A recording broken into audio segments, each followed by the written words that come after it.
Former Israeli spy chief Efraim Halevy is one of the country's most notable commentators on security issues. Halevy led Israel's Mossad intelligence agency and its National Security Council before retiring from public service 15 years ago. I visited Halevy at his home in Tel Aviv to find out why he has been such a vocal critic of Israel's conservative government and its hawkish policies toward the Palestinians and Iran. Efraim Halevy, thank you very much for speaking to VOA's Persian service today. It's a pleasure. As you know, President Trump has called for changes to be made to the Iran nuclear deal in the next couple of months. But you've been on record as saying that Israel shouldn't have to worry about the Iran deal remaining as it is because you believe Israel is strong enough to deal with any scenarios that may develop. What gives you the confidence to say that? Three things. First of all, because I believe that ultimately Israel has sufficient capabilities to protect itself and to assure its defense and invulnerability. And I am on record as saying that Israel is indestructible, and I think Israel is indestructible for a variety of reasons. Some of them are on the more defensive side, some of them are on the offensive side, but the mix is such that I don't think there's any power in the world that can simply wipe Israel off the face of the earth. Can you tell us a little about those capabilities, defensive and offensive? What do you think the world should know about? I think, first of all, the world need not know all there is to know. I think there is a merit in preventing the world from becoming over-anxious. I think also that we have a variety of defense capabilities which are more known in the field of anti-missile defense systems, a variety of defense systems. They're not foolproof. There's no such a thing as a foolproof defense system, but they are very good, and they are probably the best in the world there are today. And as far as the offensive side is concerned, I think we have capabilities both in special action warfare. We have, because of our history, have had to perfect our capabilities in the field of striking blows where they are least expected. And I believe that in addition to that, if an all-out war is declared or it evolves, we're able to strike at Iran in such a manner that Iran would not be in a position to continue the war. What kinds of intelligence capabilities do you believe Israel could bring to bear in a potential conflict? I don't think it's a question of intelligence capabilities. We have ongoing intelligence capabilities which are being used in the service of the Israeli intelligence community over a 24/7 period of time for very, very many years now. And I think that every year there's these items are being perfected, they're being upgraded, and I believe that in the end Israel has one of the best all-round intelligence capabilities there are, certainly in the Middle East, and possibly even beyond. Another thing you said recently about the Iran deal is that you think Israel will have opportunities in the future to address the concerns that it has with this agreement. What kind of opportunities do you see in the coming years for Israel to do that? It depends on how Israel uses the 8 years which are left of the 10 years, which were the 10 years which precede a different scenario in which the Iranians are able to, shall we say, emerge from their cocoon and start moving in a different direction. I think one of the problems is, if I may interject it, is that Israel is seemingly investing less in making the best of the 8 years and investing more in what will happen after the 8 years. And I think these 8 years are 8 years which are very critical for the entire region. In only a few weeks ago, we saw some very interesting events in Iran, uprisings in many cities. I don't say that this is the end of the day. It hasn't brought a major change in Iran, but the fact of the matter is that up till a short while ago, this was not even contemplated. Things are happening in Iran, and we have to be able to react to them, not only by saying it doesn't matter what is happening in Iran, the end is clearly the end that we are thinking of. How do you think those recent protests in Iran against the government are affecting Iran's policy on its nuclear program? I don't know. But I do think that the Iranian leadership is obviously very, very aware of the fact that there are domestic problems and domestic constraints and domestic requirements that these events have clearly brought to the fore. And if the Iranian people are rising the way they have risen to demand to see the fruits of the agreement, I think this is legitimate on their part, but it also shows that there is a domestic necessity for the regime to deal with the concerns of the public, with the economy, with the standard of living, with problems of employment and so forth. And these are matters which cannot be done without regard to the overall capability of Iran, generally speaking. If you have to devote more to the domestic scene, then you have to take it from somewhere, and you have to revisit some of your preconceived ideas of going into the military area and the defense area without regard to the price that this means in terms of the Iranian on the street. What signs are there that the Iranian government sees a need to perhaps shift some of its priorities from its foreign entanglements to addressing people's domestic concerns? First of all, the fact of the matter is that the Iranian leadership, contrary to expectations, did not move very, very swiftly to put this so-called rebellious phenomenon to rest. They didn't use the force they used in the past. They were wary of using the force in the past. They were reticent to use the force that they used in the past.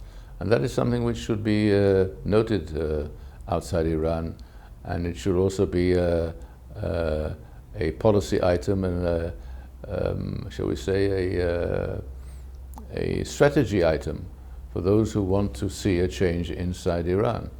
How to help the people in Iran to prevail upon their government to change their priorities.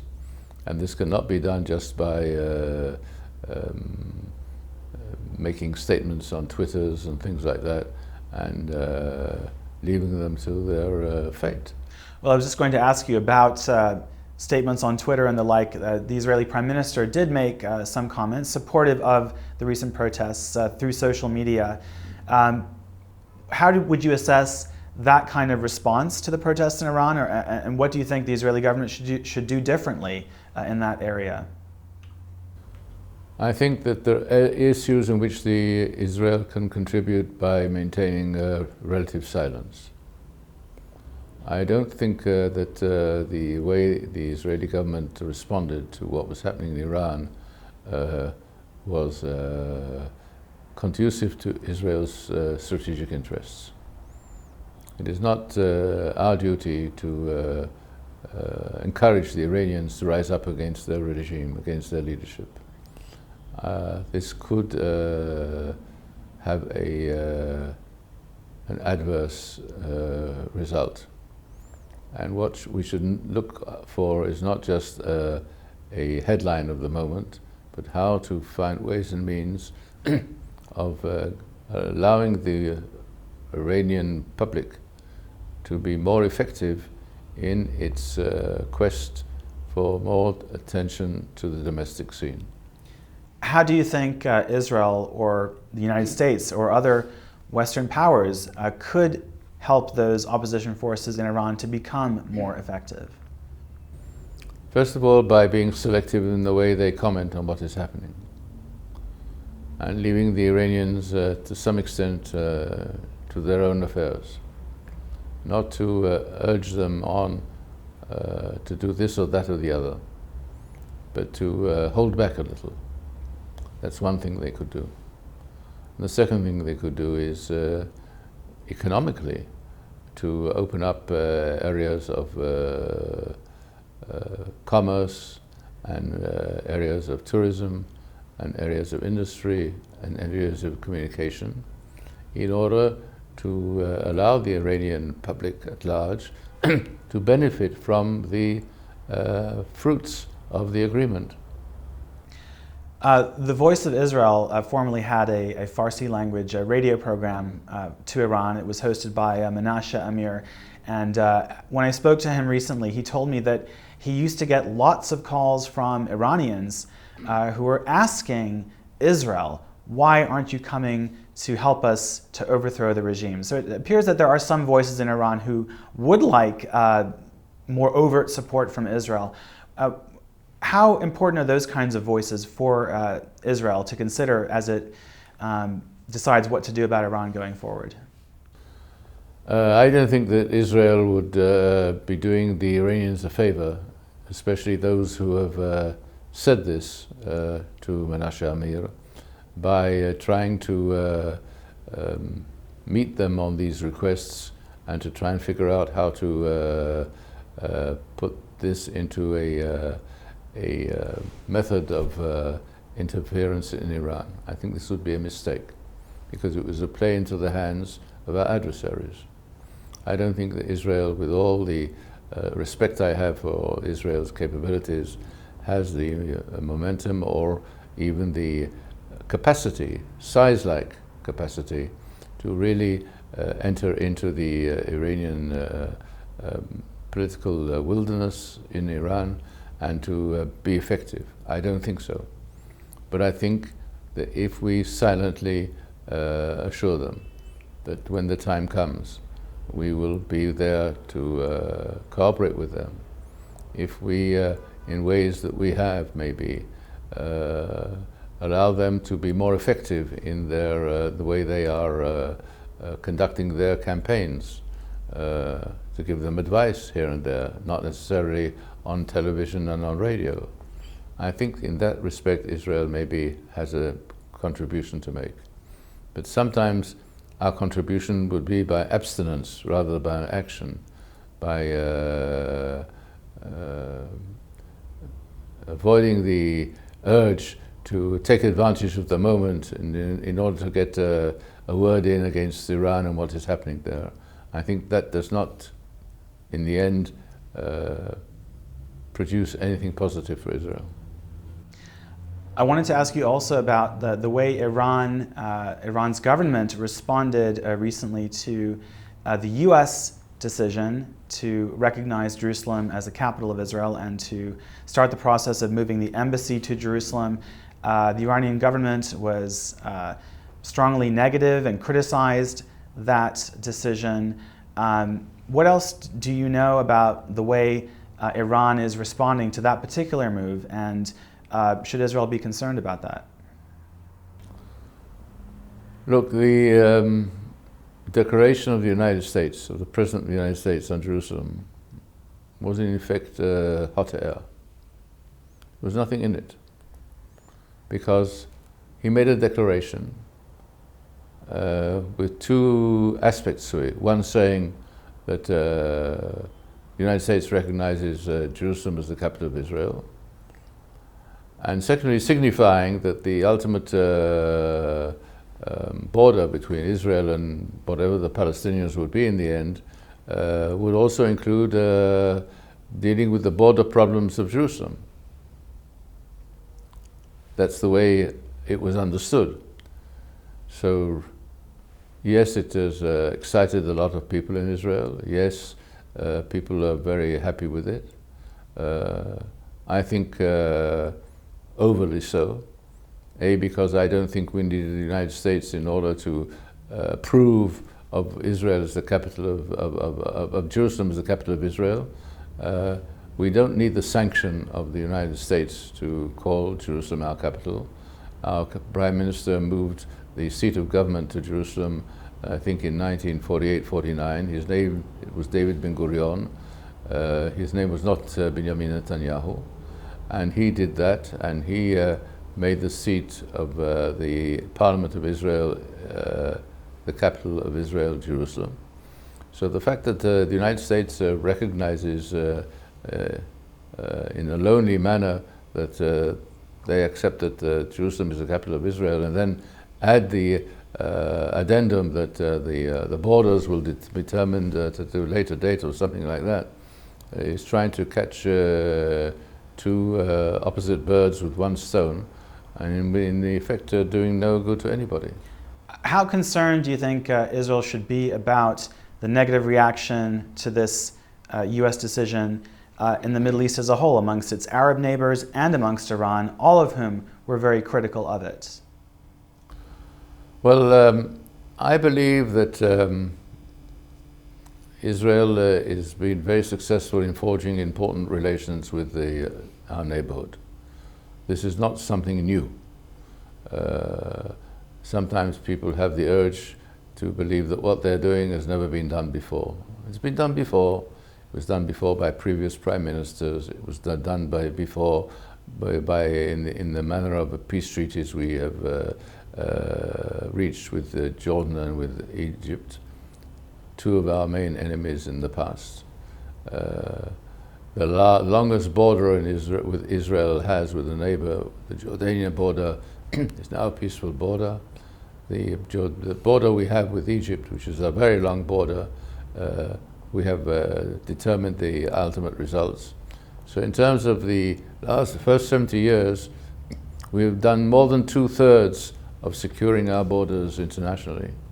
And now we have the borders on the north, which are also internationally recognized. After we left Lebanon in 2001, which means to say in the end that we have finalized our borders in the perimeter. And what is left is to deal with the Palestinian problem, which we have to deal with. And that is what we have to put our heads to, because ultimately we have two options. One is to grant all the Palestinians in the area of former Palestine citizenship, or to reject the notion of allowing them to obtain citizenship of the country, and thereby creating two-status areas for people, those who are citizens and who are not citizens. And this is what our enemies called apartheid. It's a kind of apartheid, one cannot deny this. And I think this is unpalatable and unacceptable for Israel. What kind of outcome do you think the Trump administration wants to see in Israel, and what kind of outcome do you think the current Israeli government is prepared to accept? I don't know what the Trump administration is prepared to accept as the ultimate deal. I'm not sure that the thinking in Washington is all that clear about that. And when it comes to Israel, you ask two Israelis, you have 4 or 5 opinions, as usual. And I think people have not put their heads to it seriously up to now, because there is a tendency to sanctify the moment. Are we okay now? At this moment, everything's fine. Let's not change what's going on now, okay? Let's have creeping annexation. Let's have more and more people in the West Bank. Don't call it West Bank anymore, call it Judea and Samaria. Let's have more and more areas in which the Palestinians feel the brunt of what is happening. And then maybe some will leave, maybe some will decide that they want a better life elsewhere, maybe outside the Middle East, maybe yes, maybe not. Not to be overly concerned with this. I think we are in saying so, we are, how should I say, we are deluding ourselves. The Palestinians are going to just sit put and, apart from a few demonstrations here and there, simply quietly accept the, shall we say, the ultimate porridge that the Trump administration is going to cook up for them. Well, one priority of the Israeli government now is to expand contacts with other Arab countries, and it points to contacts with Gulf states such as Saudi Arabia as evidence that maybe the Palestinian issue isn't so important for the region right now. But in terms of how Israel is relating to those other Arab countries, you did have a meeting last year in the United States with a former Saudi intelligence chief, yes. Prince Turki Al Faisal. Yeah. What do contacts like those say about Israel's evolving relationship with Gulf Arab states? The people I've been talking to, and I'm not a government official. I've not been a government official for quite some time. For over 16 years. I've left government a long time ago. I do not foresee that the Arab states and the Arab leadership in those states are going to change their basic policies of demanding that there should be a political entity called Palestine, or called whatever you like to call it. And this, of course, is a counter to the Israeli policy as it is today. What we are, in effect, we have decided is to deny the Palestinian statehood. I'm not going to the question whether they are prepared for statehood. It could well be argued that they're not prepared for statehood. And there is a very strong argument to support such a contention. But this is their decision. It depends on their capabilities. It depends on their ability to pull themselves together, to get their act together. This they've not done up to now. That's a fact. We are probably bear part of the onus for that, but certainly not all the onus for that. And therefore, what happens now if we say, okay, we'll leave these and these areas and it's yours? I'm not sure that the people there are capable of actually crafting a leadership and a system of government. I think one of the problems is the system, not whether there will be two states or one state. The question is whether the Palestinians on their own are capable of running their own affairs. And the record on this is very dismal. Where does that leave Israel, do you think? What should Israel be doing now? Look, we have had over 50 years in which we had a chance to do something. And these 50 years have gone away, and the scene has begun to change. And the number of Israelis living in what we call the territories, others would call them Judea and Samaria, is mounting all the time. And I don't see any Israeli government that is capable of moving the people from there where they are today. I don't see a mass movement of Jews from Judea and Samaria to anywhere. And I don't see any power inside the Israeli government or in the Israeli capabilities that is capable today of doing what we did in Gaza, which was a unilateral withdrawal from Gaza. And it entailed something around 10,000 people moving. Here we're talking about more than 500,000. I don't see anybody who could do can carry this out, such an act of moving people. And therefore we're stuck with our dilemma, and we will have to wrestle with it. I don't know how we'll do it. I don't know what the result will be of this wrestle. I cannot tell you. But certainly we'll have to wrestle with it. And the stakes are very, very high now. They've never been higher. Efraim Halevy, thank you so much for taking the time to talk to VOA's Persian service today. Thank you. Thanks so much.